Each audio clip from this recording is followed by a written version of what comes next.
SB19 from server then, celebrant now in Solaire.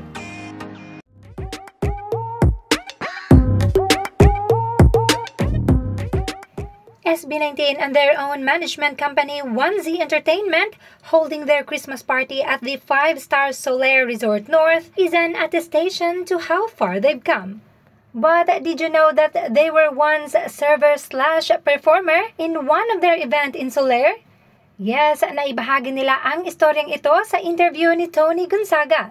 Meron pa po isa nakakatawa pang story po. Meron pa po kami isang event na yung umpisa po, kami muna yung magsaserve sa kanila ng food.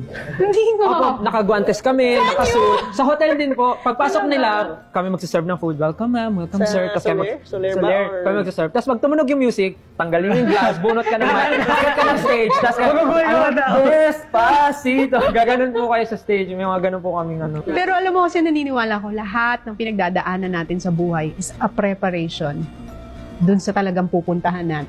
From being a server/performer and hoping to catch a big break for their career, to now being the celebrant in Solaire as P-Pop King and owner of their own management company. Nakaka-proud at nakakabilib ang journey ito ng SB19.